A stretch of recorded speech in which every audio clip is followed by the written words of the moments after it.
السلام علیکم۔ کیا آپ جانتے ہیں کہ ایک عام سی چیز جو روز ہم کھاتے ہیں وہی چیز کڈنی کے مریض کے لیے زہر بھی بن سکتی ہے اور دوا بھی بن سکتی ہے، یعنی کہ میڈیسن بھی بن سکتی ہے۔ جی ہاں، ہم آج بات کریں گے چاول کی۔ کھائیں یا نہ کھائیں بڑا مشکل کام ہے اس کا فیصلہ کرنا۔ آخر سچ کیا ہے؟ تو اس مسئلے پہ انشاءاللہ میں بات کروں گا۔ میں ہوں doctor Khel Javed, AJ Health TV سے یہ ہم پروگرام کرتے ہیں، یوٹیوب چینل ہے، اس کو سبسکرائب کر لیں تاکہ اس قسم کی ویڈیوز آپ کو ملتی رہیں۔ کڈنی کے مریضوں میں سب سے بڑا مسئلہ یہ ہوتا ہے کہ جسم میں پوٹاشیم، سوڈیم، فاسفورس بڑھ جاتے ہیں۔ فالتو مادے، ظاہر ہے آپ کو پتا ہے کہ گردوں کے ذریعے اور پیشاب کے ذریعے یہ زہریلے مادے یا فالتو مادے جسم سے باہر نکلنے ہوتے ہیں۔ یہ جو کڈنیز ہیں، یہ جو گردے ہیں، یہ ہمارے لیے ایک فلٹر کا کام سر انجام دیتے ہیں اور یہ خون کو صاف کرتے ہیں اور فالتو نمکیات، پانی، پیشاب کے ذریعے خارج کر کے انسان کے جسم کو بیلنس کرنے کی کوشش کرتے ہیں، یا کوشش کیا، ان کی ذمہ داری ہے اس کو کرنا۔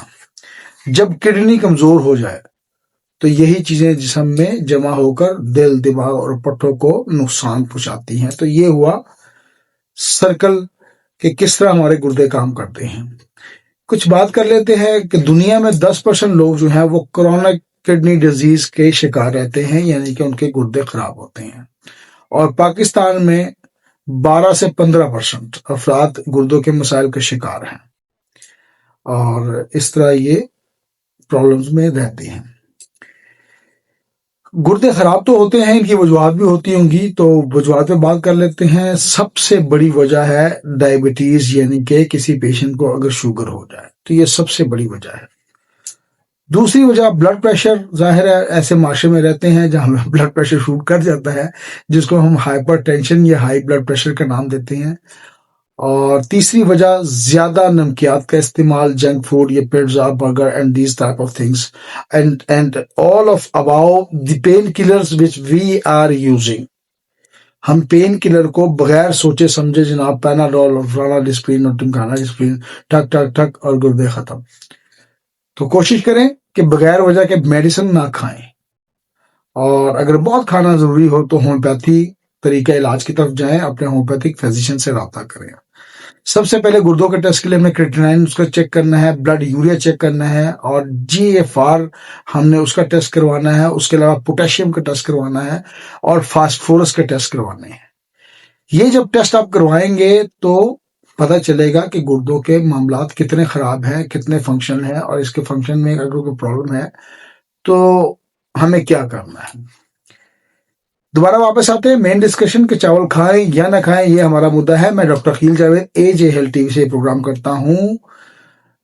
چینل کو سبسکرائب کر دیں تاکہ اس قسم کی معلومات آپ کو ملتی رہیں۔ تو چاول میں پوٹاشیم تھوڑا کم ہوتا ہے، سوڈیم تھوڑا کم ہوتا ہے، اور فاسفورس کم ہوتا ہے، پروٹین کم ہوتے ہیں۔ چیزیں ہوتی ہیں لیکن تھوڑی اس کی ویلیو کم ہوتی ہے بنسبت دوسری چیزوں کے، یعنی چاول زیادہ تر کاربوہائیڈریٹس دیتے ہیں، اور کاربوہائیڈریٹس میں بہت زیادہ ہوتے ہیں، اور کاربوہائیڈریٹس آپ کو پتہ ہے کہ ہمیں توانائی یا انرجی دیتے ہیں، جس سے ہمارا جسمانی نظام چلتا ہے اور جو ہمارے لیے بہت ضروری ہیں۔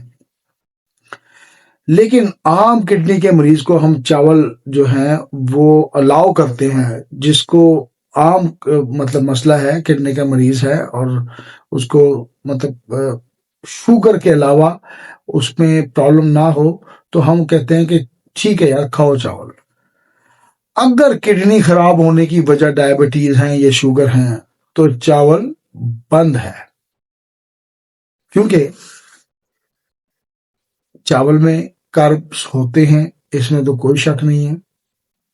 جس طرح میں نے بتایا کہ اس میں کاربز ہوتے ہیں، اور جب کاربز ہوں گے تو شوگر لیول کو یہ بڑھائیں گے، تو جب شوگر لیول بڑھے گا تو کڈنی ڈیمیج اور مزید خراب ہونے کا اندیشہ ہوتا ہے۔ تو یہ ہے ساری گیم۔ لیکن تھوڑا سا ہم اس کو ڈویژننگ کرتے ہیں کہ وائٹ رائس اور براؤن رائس یہ کیا ہوتے ہیں، اس پر میں بات کرتا ہوں۔ لوگ سمجھتے ہیں کہ جو یہ براؤن رائس ہوتا ہے یہ بڑا ہیلدی فوڈ ہے اور یہ جسم کے لیے بہت ضروری ہے، لیکن کڈنی کے مریض کو جو براؤن رائس ہے یہ بالکل ٹوٹلی منع ہے، اس کے قریب بھی نہیں جانا، کیونکہ اس میں پوٹاشیم فاسفورس اور سوڈیم اور پروٹینز بہت زیادہ ہوتے ہیں، اور اس زیادتی کی وجہ سے یہ بہترین چوائس نہیں ہو سکتی۔ اور پھر صرف اور صرف سفید چاول آپ لوگوں نے، یہ جو پیشنٹ ہے اس نے استعمال کرنے ہیں، اور وہ کرنا کیا ہے کہ اس کو ابال کر کم نمک کے ساتھ، بلکہ 0 نمک کے ساتھ کر لیں، نمک ضرور لینا ہے تو استعمال کریں، انشاءاللہ تعالی وہ فائدہ دیں گی آپ کو۔ تھوڑی سی میں احتیاطیں بتا دیتا ہوں آپ کو کہ ہم نے احتیاطیں کیا کرنی ہے۔ کہ پہلی تو احتیاط ہے کہ زیادہ نمک نہیں استعمال کرنا، جو بھی گردے کا پیشنٹ ہوگا وہ نمک سے پرہیز رکھے۔ کیلا چونکہ پوٹاشیم بیس ہوتا ہے، پوٹاشیم بہت زیادہ ہوتا ہے، نہیں استعمال کرنا۔ ٹماٹر کیلشیم بیس ہوتا ہے، پوٹاشیم بیس ہوتا ہے، نہیں استعمال کرنا۔ پالک کیلشیم بیس ہوتا ہے، پوٹاشیم بیس ہوتا ہے، نہیں استعمال کرنا، زہر ہے۔ ڈرائی فروٹ، سافٹ ڈرنکس، یہ جو کوکا کولا اور پیپسی وغیرہ ختم۔ پروسیس فوڈ جو فریجوں میں رکھ کے ٹھنڈے کیے جاتے ہیں اور مہینے میں پڑے جاتے ہیں، ان کو نہیں استعمال کرنا۔ اب کرنا کیا ہے، پہلے تو میرا چینل سبسکرائب کرنا ہے جو کہ AJL TV ہے، اس کو سبسکرائب کر دیں تاکہ آپ کو اس قسم کی معلومات ملتی رہے۔ ایک میڈیسن ہے بربیریس وولگیرس، بڑی اچھی میڈیسن ہے۔ کڈنی درد ہو، پتھری ہو، برننگ یورن ہو، ایسی سینسیشن ہو تو آپ اس کو استعمال کریں، اور مدر ٹنکچر میں آپ استعمال کریں۔ 20 قطرے صبح دوپہر شام استعمال کریں گے، انشاءاللہ تعالیٰ گردے کے مریض کو اس سے فائدہ ہوگا۔ اس میں سمٹمز کون سے کور ہوتے ہیں؟ سمٹمز ظاہر ہے گردے کی درد ہوتی ہے، پیشاب میں جلن ہوتی ہے۔ اگلی میڈیسن ہے سولیڈائگو، بہت بہترین میڈیسن ہے۔ کڈنی اور ٹاکسن جب بلڈ ہو جائے، یعنی زہر بہت زیادہ بھر جائے، تو یہ میڈیسن اچھا کام کرتی ہیں۔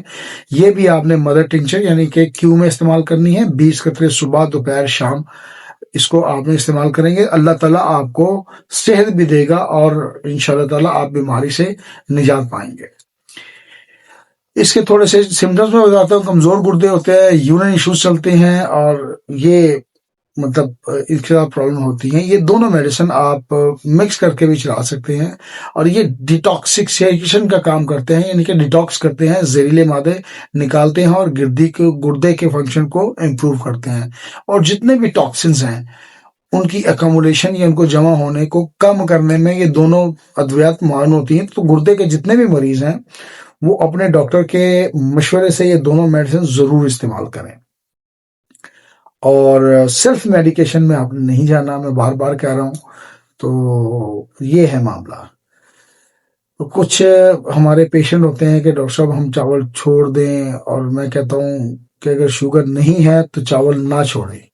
یعنی کہ چاول ظاہر ہے کاربوہائیڈریٹس ہیں، جسم کو انرجی دینی ہوتی ہے، اور انرجی ہی جسم میں انرجی ہوگی تو سب کچھ ہوگا۔ تو ایک شعر سنا دیتا ہوں آپ کو، کھاؤ تو شفا بن جاتی ہے، ورنہ یہی نعمت بھی کبھی سزا بن جاتی ہے۔ تو متعدل طریقے سے آپ نے کھانا ہے، balance diet. Access of every thing is bad, تو اسے آپ نے اوائڈ کرنا ہے۔ ہمارا ایک واٹس ایپ گروپ ہے جسے ہم علامات بتائے دعا پوچھے کا نام دیتے ہیں، اگر آپ اس کو جوائن کرنا چاہیں تو آپ کر سکتے ہیں۔ اس کا طریقہ کار یہ ہے کہ آپ ہمیں اپنا نام اور شہر کا نام بھیجتے ہیں، میں آپ کو بدلے میں اپنے واٹس ایپ گروپ کا لنک بھیج دوں گا، آپ اس کو کلک کریں، جوائن کر لیں، اور انجوائے کریں ہمارے چینل کو، اور اپنے دوستوں کے ساتھ شیئر کر سکتے ہیں۔ تو تھوڑا سا کال ٹو ایکشن دوبارہ بتا دیتا ہوں کہ براؤن رائس کوشش کریں کم سے کم کھائیں، اور وائٹ رائس کھا سکتے ہیں، اور اللہ تعالیٰ آپ کو شفا دے۔